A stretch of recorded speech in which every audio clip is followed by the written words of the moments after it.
My wife's been shot, and there's a guy in my house, and I shot him. Is she hurt too? I hope she's dead. On the warm evening of May 8th, 2008, in an upscale neighborhood of Las Vegas, Nevada, a frantic 911 call shattered the calm. "Help! My wife has been shot," cried Thomas Randolph, his voice trembling with apparent shock and despair. He reported a home invasion gone horribly wrong, resulting in the death of his beloved wife, Sharon Koss, and the shooting of the alleged intruder, Michael Miller. But as police arrived and began to piece together the puzzle, a darker, more sinister narrative started to unfold. The only person I've ever killed was in self-defense. This is the chilling story of Thomas Randolph, the Black Widower, a man whose life was marked by a series of mysterious tragedies. Do I think that Thomas Randolph killed all 4 of his wives? Of course not. But when you take a close look at the evidence, the pattern is pretty damning. The scene at the Randolph residence was chaotic and gruesome. Sharon Koss lay motionless on the living room floor, multiple gunshot wounds marking her body. Her eyes, once full of life and warmth, were now lifeless. Randolph is now accused of hiring a hitman to kill a new wife in Las Vegas, then turning around and killing the hitman himself. In the garage, the body of Michael Miller, a handyman known to the Randolphs, was found with a single gunshot wound to the head. The only person I've ever killed is Mike Miller. That was in self-defense. The discovery of a .22 caliber revolver near Miller's body and 4 spent shell casings near Sharon painted a grim picture. Detectives on the scene immediately sensed something was off. There were no signs of forced entry or struggle, and Randolph's account of a desperate fight with an armed intruder seemed inconsistent with the evidence. As they delved deeper, Randolph's story began to unravel, revealing a twisted tale of betrayal and greed. What version of events is the truth? Is it Thomas Randolph, the victim? Or is it Thomas Randolph who conspires to kill his wife, Sharon? This is the story of Black Widower, and you are watching Mystic Memories. I was born in Fairfield, Illinois in 1955. When I was growing up, I wanted to be a rock and roll star because I'm the greatest drummer there is. I had great parents. I had a great upbringing.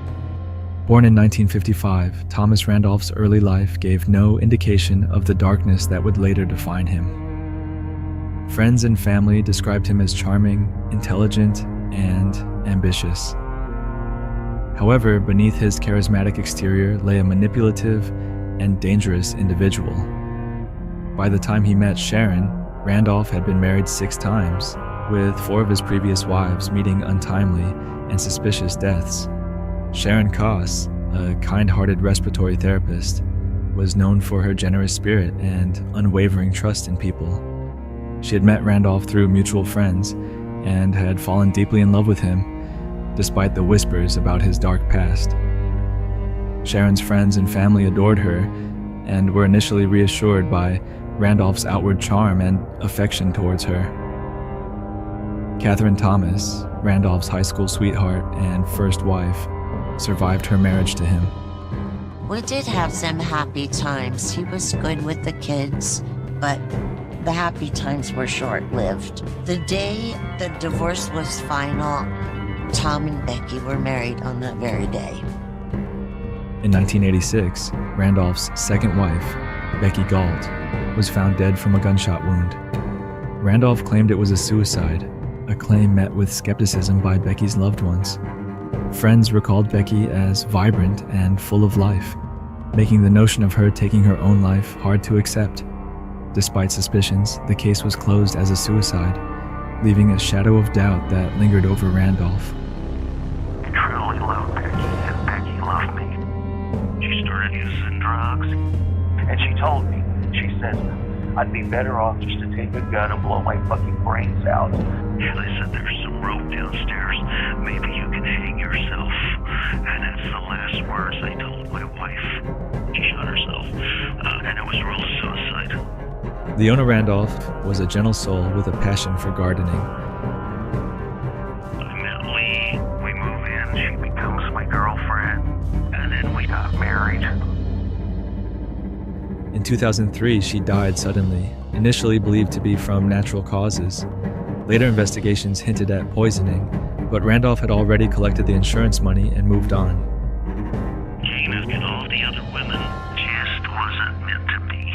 After a few years, she divorced Randolph, fearing for her safety. And then I met Frances. That was the love of my life. Frances was really sick.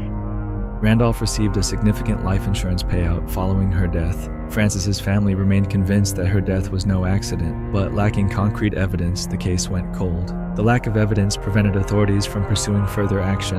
Sharon's death marked a turning point in the investigation of Thomas Randolph. Detectives, already suspicious of Randolph's narrative, began to delve into his past. Phone records showed frequent contact between Randolph and Michael Miller in the weeks leading up to the murder, suggesting a premeditated plot. Randolph had allegedly hired Miller to kill Sharon, promising a substantial payout. When Miller failed to carry out the plan, Randolph executed him and staged the scene to look like a home invasion.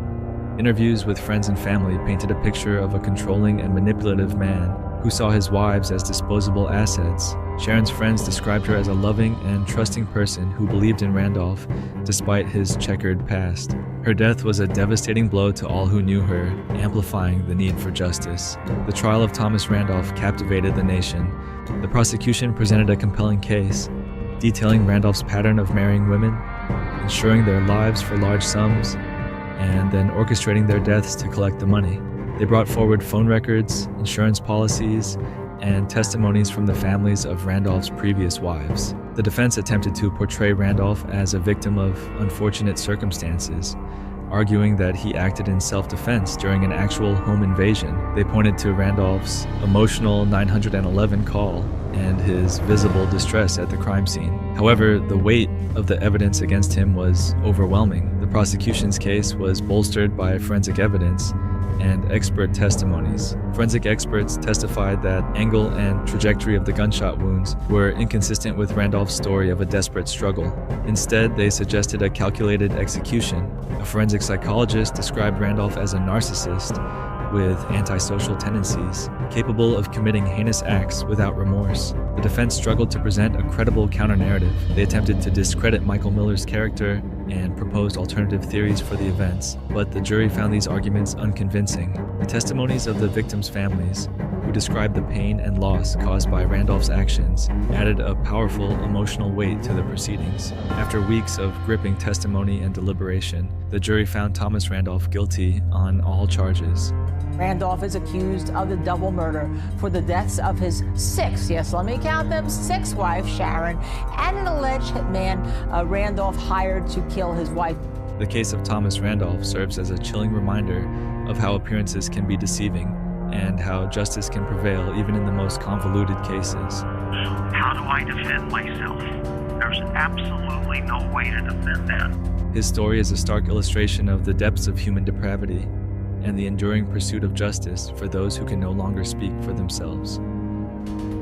Verdict. We, the jury, in the above entitled case, find the defendant, Thomas William Randolph, as follows.